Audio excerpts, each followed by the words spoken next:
I do want to make sure that my PowerPoint is working, because this morning I got all the way through the lesson and realized it was not plugged in correctly, and it was on the wall. So I'm going to preach that lesson all over again, real quick, real fast, just a brief summary. I know we're not going to do that. If you would, we're going to continue our study. What we're going to do tonight is we are going to continue our study and actually begin wrapping up our series, Glimpses of Glory, Seeing Jesus in the Old Testament. We've been covering that for some time now, and so tonight we're going to this is next to last lesson. We'll finish it up next Sunday, and then in November we'll get into a study of 1 John. But tonight we're going to look at Joseph, the overlooked shadow of Jesus. And we've been talking about here in our study of these Old Testament glimpses of glory, seeing Jesus in the Old Testament. We've been seeing types and shadows, and so tonight we're going to look at Joseph.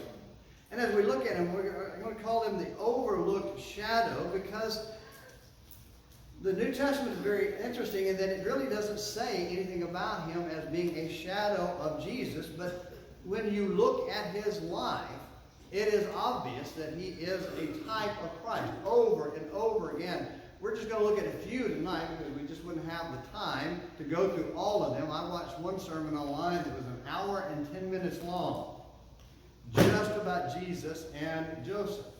And he didn't cover everything. And so we're not even going to get anywhere close to trying to do what he did in his review of this subject.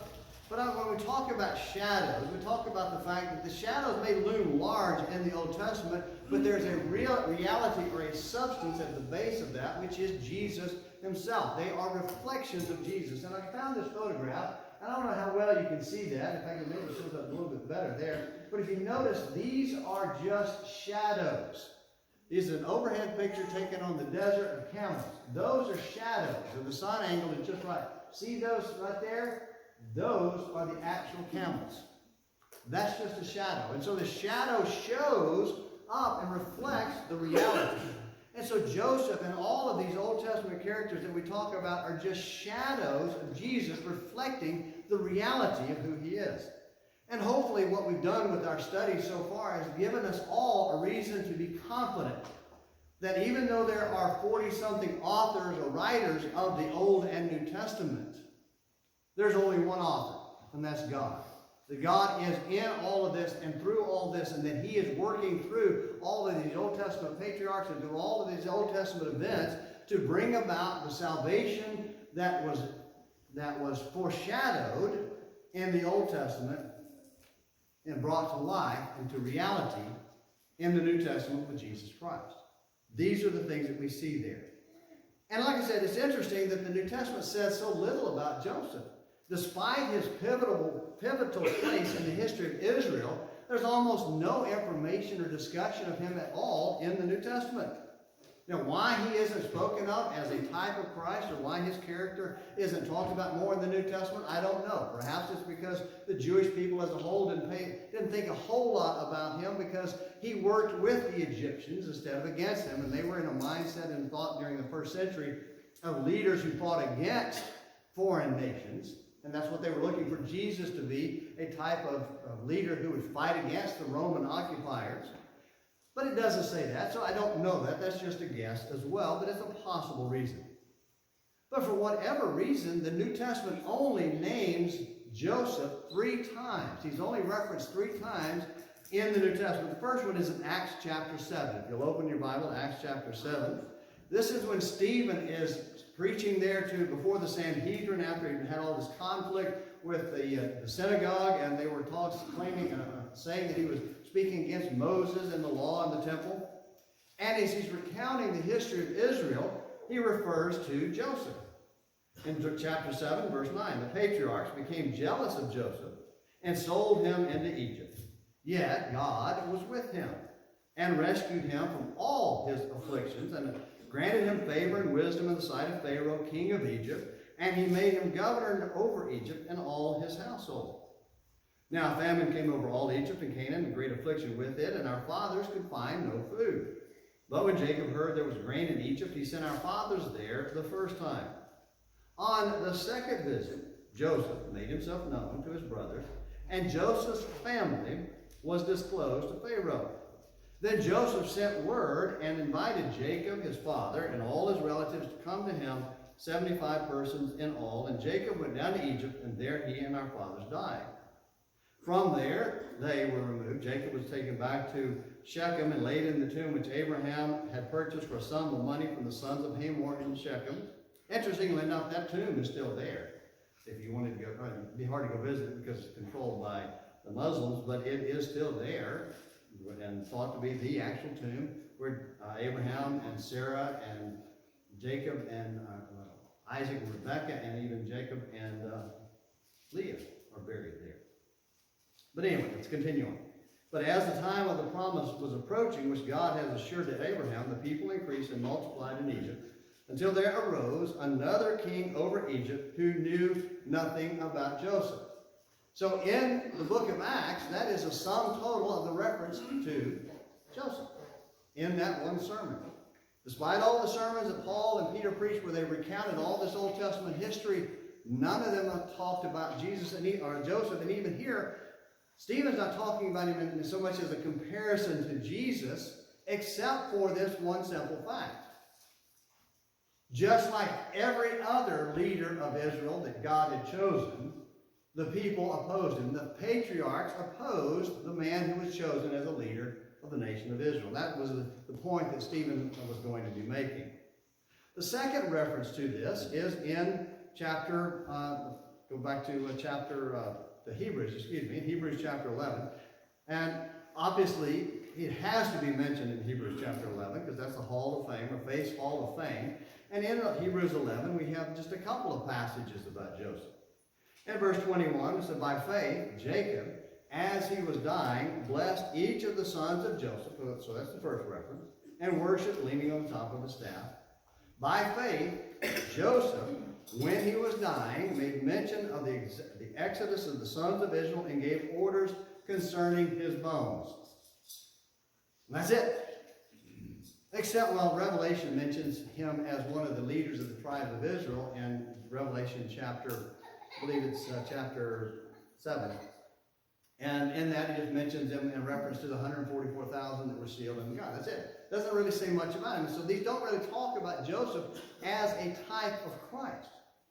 But as we start looking through the text here in chapter 37 through chapter 50, and I promise you we're not going to read all of that. We're not going to read just little small snippets of it. But all of those chapters talk at great length and reveal so many things about Joseph that when you come to the New Testament and you read about Jesus, you find over and over, parallel after parallel after parallel, dozens of them.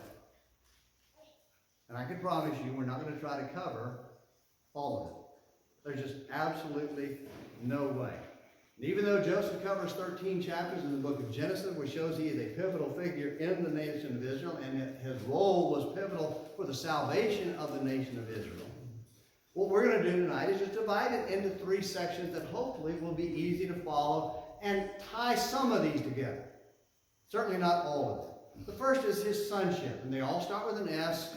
Makes it easy to remember. That's on the wall, so you can read it, but if you're taking notes, it's there. You can do that as well. Sonship, suffering, and supremacy. So you see 3 ways in which Joseph and Jesus are very similar, that there are so many parallels between the two of them. The sonship, the suffering, and their supremacy. All right, those are the 3 things that we're going to look at as we work our way through the lesson. And hopefully this will give you an understanding, help increase your understanding of God's grand plan to bring about salvation that was hinted at over and over and over again in the Old Testament. In fact, someone mentioned about maybe doing a series on 1 Peter, and I might do that at some point from 1 Peter. And if you study 1 Peter, you better be immersed in the Old Testament, because nearly every sentence has some allusion or quote or some reference to an Old Testament passage. And if you don't study that, it's going to be hard to really get a full understanding of what Peter's saying. And hopefully we have a fuller understanding of what God is revealing through his servant Joseph about his son, Jesus. Well, let's look at the sonship. The sonship first. Turn back to Leviticus chapter 37. to Genesis chapter 37. We're introduced to Joseph there pretty soon, early on in his life, and we're not going to spend a whole lot of time about that. But what we want to do first is give a brief review of the history of Jacob and his 12 sons. And when I say brief, I mean brief. All right, let's go through this and see if I can do this with some brevity. Remember, Jacob was a conniver and a trickster. If you know anything about Western, I know you guys are just out in the West, you probably heard the Native Americans talk about coyote as the trickster. Joseph was coyote. He was the trickster. He was the one that was always pulling something on somebody, doing something deceptive and designed to deceive and to take something from somebody else. And we know about how that he had bought Esau's birthright. As the oldest son, he had the birthright, which was the double portion of the inheritance. He bought that for a bowl of beans. A bowl of beans. So, let me put it this way. I have what's called a clicker. Or if you're Eric and Bowling Green, it's a clicketizer. I have a clicker. How many of you will trade your whole retirement portfolio for this clicker? It's a lovely clicker. It's magnificent. Look what it does. It even, see, it points on the wall. It moves the things forward and backwards. Any trades? Any deals? Well, that's what Jacob did to his brother Esau. And then not only that, he deceived his father Jacob and stole the blessing for him and from his son, from his brother Esau as well. And so Esau was so angry, he was willing to kill his brother. And he swore that he was going to kill Jacob just as soon as Dad died and was out of the way. Jacob was dead. And Rebekah found out about it, so she sent Jacob to her brother Laban's house in Haran. And when Jacob got to Haran, he ran into a better coyote, an even more devious coyote, his uncle Laban, who tricked him into working for him for 14 years by marrying him allegedly at first to his daughter Rachel, whom Jacob had fallen heels over head in love with, and then tricking him by giving him Leah, the older sister, first. And then a week later, giving him Rachel. And this polygamy, this marriage arrangement created an atmosphere of competition and envy and jealousy that set a stage for Joseph suffering like Jesus. Because you had Leah, the unloved wife, has 6 sons and a daughter by Jacob. The 2 concubines have 4 sons by Jacob. So you've got 10 boys and 1 daughter, and Rachel has nothing. No children. She wants to claim the 2 boys from the maiden as hers, but they're not really hers. But finally, God gives her a boy, gives her a baby named Joseph. And when Joseph is born, that exacerbated the rivalry that created an atmosphere right for Joseph to become this type of Jesus, even if it is often overlooked. All right? So I want to just name a few things here tonight as we work our way through this that are similar in the sonship. Like I said, there are many of these that we're not going to have time to cover. Let's just do 4 of them. First of all is the waiting. The waiting. And I was talking to Mac earlier this morning about raising calves and getting them ready to sell. And you have to wait a while. But you have to wait for the cows to give the birth, and you have to wait for the calves to go big enough to be sold, and so there's a period of waiting. Farmers have been waiting for how long? I was talking to Kevin this morning. It's getting close. I think he said he's going to try to start Wednesday harvesting the corn or the soybean. I didn't know ask which one is going to go first, but bringing in his harvest that he planted months ago. And he waits and he waits and he waits. So in the same way, or in a similar way, Jacob had to wait for a long time for his beloved Rachel to have this first son of theirs. In fact, that in Genesis chapter 30, it tells us about that. Go back to Genesis chapter 30. We'll flip through a few passages here. Genesis chapter 30, verse 22. So then God remembered Rachel, and God gave heed to her and opened her womb. So she conceived and bore a son and said, God has taken away my reproach. she named him Joseph, saying, "May the Lord give me another son," which he eventually does in Benjamin. But Benjamin, when Benjamin is born, she dies in childbirth. So she finally has this boy that she had to wait years for. The text never does say exactly how long the wait was, but Leah had 6 boys. The 2 handmaids had 4 boys. And now finally Rachel has this one son. And that's why Joseph actually, he was an older man when they got married. He's not a young kid as we seem to sometimes think. He's an older man. So in chapter 37, when we really start getting into the story of Joseph, we read that Joseph says about him in verse 3. He calls him the son of his old age there in the middle text, middle of that verse. So Joseph was the long-awaited son of his beloved Rachel. In the same way, Jesus was the long-awaited son, long-awaited Messiah, the Son of God, that the nation of Israel had been waiting centuries to come. And just to give you a picture of that just a little bit, Galatians chapter 4, you see on the screen there, that's when in the fullness of time, Jesus was born of a woman at the right time. But it took a long time for that right time to come. Turn over to the book of Luke. I want you to look at Luke chapter 2. Just get a little bit of a hint of the idea of how long this wait felt to many. Generations came and went. In Luke chapter 2, Jesus now has been born in Bethlehem, and Mary and Joseph take him up to Jerusalem on the 8th day to circumcise and dedicate him to the Lord. And 2 folks that are up there in their years. I'm not going to say old people, because I'm old people now. But 2 folks that are up there in their years come to see Jesus and are sent by God to recognize him as the Son. And we read about that beginning in verse 25. This is Luke chapter 2, verse 25. "And there was a man in Jerusalem whose name was Simeon, and this man was righteous and devout, looking for the consolation of Israel." Now, some versions may say waiting. It's the idea of patiently waiting for him to come. "And the Holy Spirit was upon him, and it had been revealed to him by the Holy Spirit that he would not see death before he had seen the Lord's Christ. And he came in the Spirit into the temple, and when the parents brought in the child Jesus to carry out for him the custom of the law, then he took him into his arms and said, blessed God, and said, 'Now, Lord, you are releasing your bondservant to depart in peace according to your word. For my eyes have seen your salvation, which you have prepared in the presence of all people, a light of revelation to the Gentiles and the glory of your people Israel.'" So this newborn infant, 8-day-old infant, this man had been waiting decades. It's not told exactly how old he is, but obviously he's an aged man. He'd been waiting all his life, hoping for the consolation of Israel. And countless other generations before him had been waiting and hoping. But now the time had come, and he was here, and this man was able to see him. And not only him, in verse 36, we read about the prophetess Anna.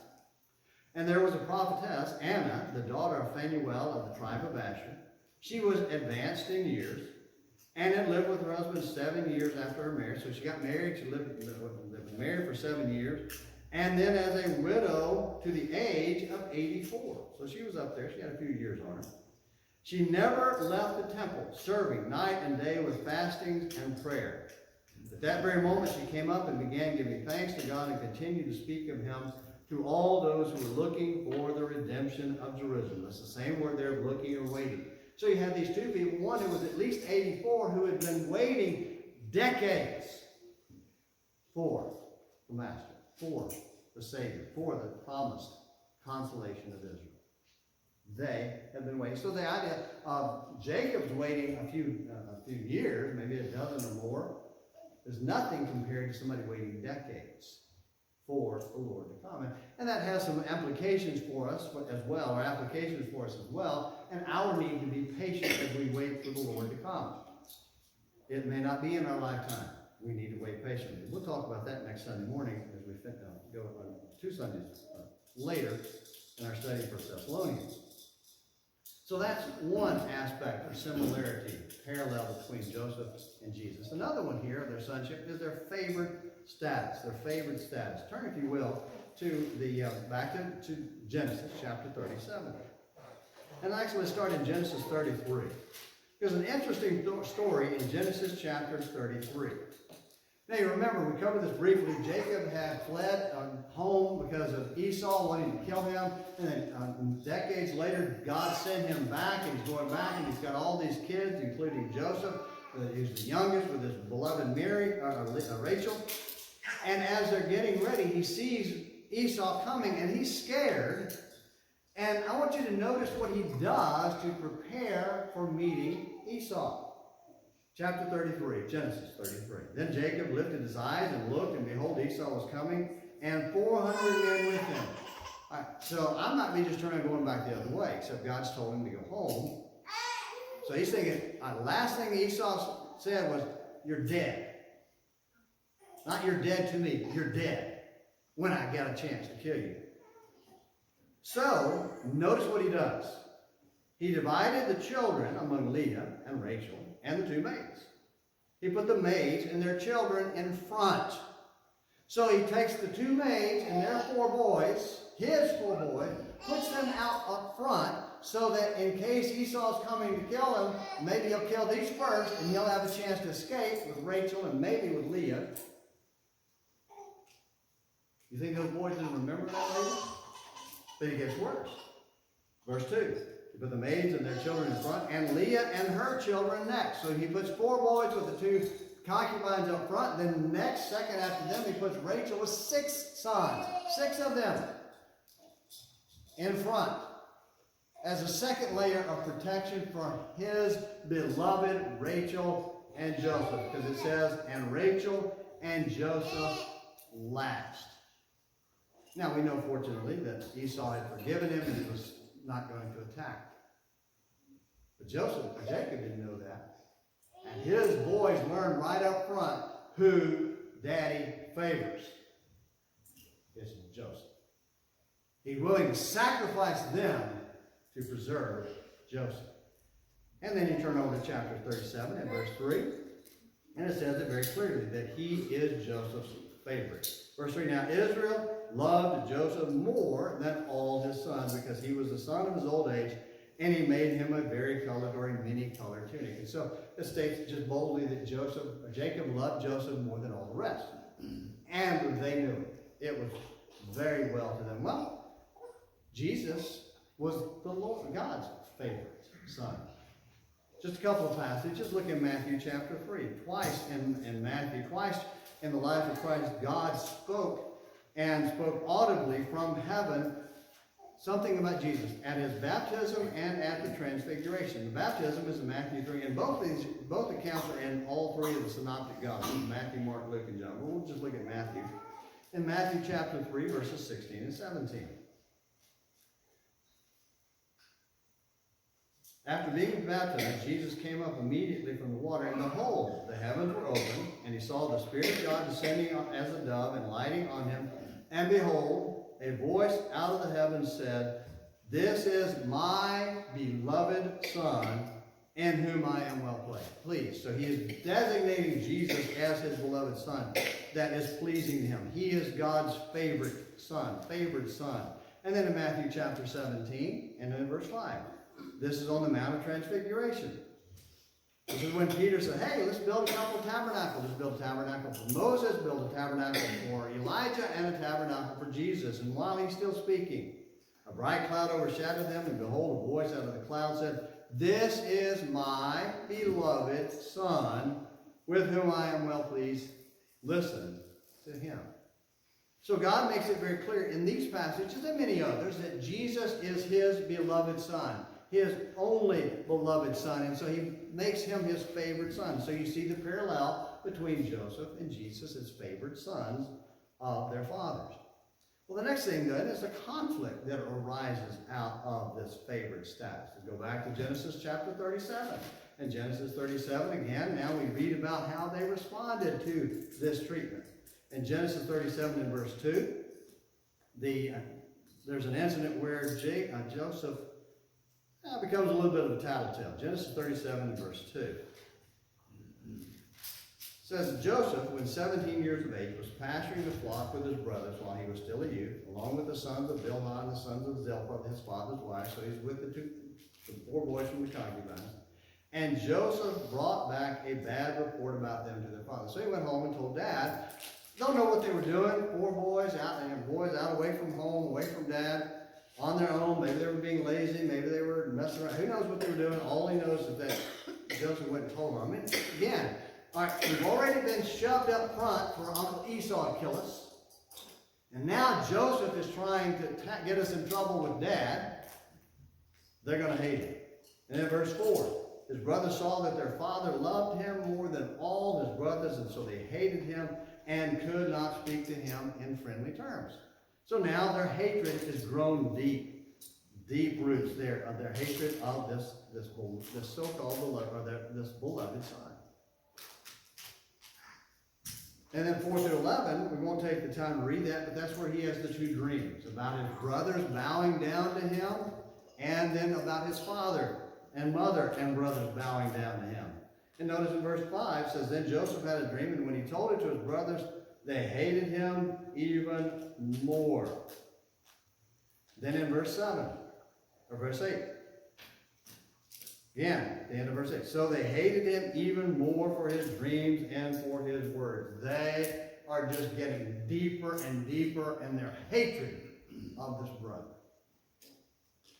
Hatred is so strong that we'll see later that it causes them to try to kill him. Well, when Jesus came and appeared to the Jewish leaders, did they accept him with open arms? The Messiah has come. Come in. Tell us what you want us to do. No, not at all. In fact, in John chapter 2, in his first appearance at the temple for the Passover feast after his baptism, he cleanses the temple. This is in John chapter 2. Beginning verse 13. The Passover of the Jews was near, and Jesus went up to Jerusalem. And he found in the temple those who were selling oxen and sheep and doves and the money changers sitting at their tables. And he made a scourge of cords and drove them all out of the temple with the sheep and the oxen. And he poured out the coins of the money changers and overturned their tables. And to those who were selling the doves, he said, take these things away. Stop making my Father's house a place of business. His disciples remembered that it was written, zeal for your house will consume me. Then the Jews said to him, what sign do you show us as your authority for doing these things? In other words, who do you think you are doing this? Joseph's brothers? Who do you think you are dreaming that we'll bow down to you? You hear the similarity? You see the connection, the parallels? Very, very clear. And it just continues to get worse. They're shepherds in the Old Testament, and Jesus calls himself the new shepherd, and this the great shepherd in John chapter 10. And this is just the beginning of several years now of conflict between Jesus and these supposed shepherds of Israel who were just hirelings selling out the flock for their own gain instead of serving God and protecting them the way they should. That's why Jesus says in John chapter 11, beginning in verse 11, he says, I am the good shepherd. The good shepherd lays down his life for the sheep. He who is a hired hand and not a shepherd, who is not the owner of the sheep, sees the wolf coming and leaves the sheep and flees, and the wolf snatches them and scatters them. They don't care about these people. He does. He flees because he is a hired hand and is not concerned about the sheep. I am the good shepherd, and I know my own, and my own know me, even as the Father knows me, and I know the Father, and I lay down my life for the sheep. I have other sheep, which are not of this fold. I must bring them also, and they will hear my voice, and they will become one flock with one shepherd. And so this is the conflict that leads to the ultimate conflict where they think that they do away with him and his death. But this is conflict. Parallel between Joseph and Jesus. Conflict with his brethren, his fellow Israelites. And the third thing, the fourth thing under this is that they were both sent. In Genesis chapter 37 and verses 12 through 17, Jacob sends Joseph out to check on his brothers where they're out keeping the sheep. And that's what ends up with him being captured and sold into slavery. He was sent by his father, so he obediently went and did what his father did.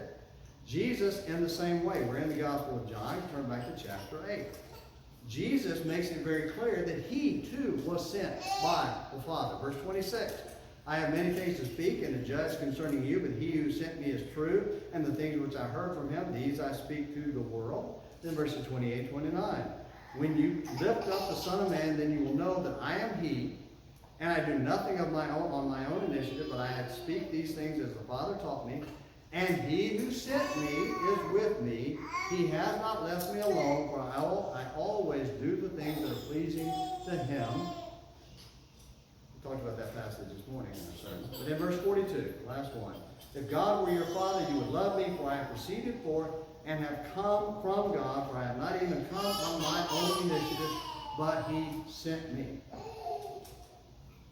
So Jacob sent Joseph out on to see his brothers, to visit his brothers, to check on them, and they ended up selling him into slavery. God sent his son Jesus to come and check on his family, on his brothers, and they sold him to death. They sold him for the price of a slave, or they bought him with the price of a slave. Parallels over and over. And these are just a few of the many that we could spend time going through. Well, let's look at the last two very quickly. Suffering. We'll go through these very quickly. Suffering, because of their hatred, Joseph's brothers first conspired to kill him. They said, here he comes, here's the dreamer, let's kill him. Reuben, showing a little bit of leadership, finally says, no, don't kill him, let's throw him in the pit. So they throw him in the pit. And Reuben's going to try to save him, but his brothers go behind his back and sell him into slavery. But they stripped him of his cloak, threw him in a pit, sat down and ate and laughed at him while he's down in the pit crying, and then sold him into slavery and lied to their father. Here, Dad, this coat looks familiar, and it's torn, and it's got blood all over. Is this maybe Joseph? The cruelty is unbelievable. Unbelievable. But it's open and obvious. And then even in Egypt, his suffering continued, where his master's wife tried to seduce him, and he kept resisting her, so she accused him of trying to rape her, and so he ended up in prison for several years before eventually becoming the leader next to the king of Egypt. Suffering. Years and years of suffering because of the hatred of his brothers. Just as Jesus suffered because of the hatred of his brothers. In John 8, verses 37 and 40, it talks about they conspired to kill him. They joined together to kill him. They said, let's figure out how to kill this guy. And then in Matthew 26, verses 3 and 4, it states they just said, all right, they'd had enough. Passover was here. How do we kill this guy? They want him dead. And just as the brothers turned Joseph over to Gentiles who took him down to Egypt, they turned Jesus over to Gentiles who stripped the robe off of him, beat him, and hang him on a cross to die. Their cruelty was open and obvious. Parallels between Joseph and Jesus. And then the third thing is parallel of supremacy. Supremacy. Remember how we talked about in the dreams that Joseph had, the two dreams, that his brothers would bow down to him? Do you know it came to pass quite literally. It was fulfilled quite literally. Go back to Genesis chapter 42. Genesis chapter 42, Joseph has now been raised to second on the throne, or second in the rule over Egypt, next to the Pharaoh himself. And everybody that comes, all the people are bowing to him. But in chapter 42, in verse 6, in the second year of this drought, his brothers show up in Egypt, and notice what they do. Chapter 42, verse 6. Now Joseph was the ruler over the land. He was the one who sold to all the people of the land. And Joseph's brothers came and bowed down to him with their faces to the ground. Just as he had dreamed, it happened. It took place. He was supreme. But he was supreme not to gloat over and to show them, but to save them. At the end of Genesis chapter 50, the brothers are so afraid after their dad dies, they still harbor in their heart their own feelings and their own guilt, and they think that Joseph, now that dad's dead, Joseph's going to get back. He's going to get vengeance. And Joseph tells them, no. It broke his heart to think that they would think that. In verses 18 through 21, we read this. Then his brothers also came down and fell down before him. There they are bowing again. and said, Behold, we are your servants. And Joseph said to them, Do not be afraid, for am I in God's place? I'm not going to judge you. As for you, yeah, you meant evil against me. But God meant it for good in order to bring about this present result to preserve many people alive. So therefore, do not be afraid. I will provide for you and your little ones. So he comforted them and spoke kindly to them. Isn't that what Jesus did? He came, he showed supremacy by dying on the cross. And as far as they knew for years that Joseph was dead, and as far as the Jewish leaders knew, they had actually killed Jesus. But God had raised him up and placed him on the throne. Acts chapter 2, verses 29 through 36. We won't take the time to read that. But in that chapter, that's the grand conclusion where Peter says, God raised him up. You killed him. God raised him up, and now he is sitting on the right hand of God, on the throne of God, reigning as Christ and Lord. He is now Lord and Christ. And some of those who have been a part of that said, what do we do? We killed the Messiah.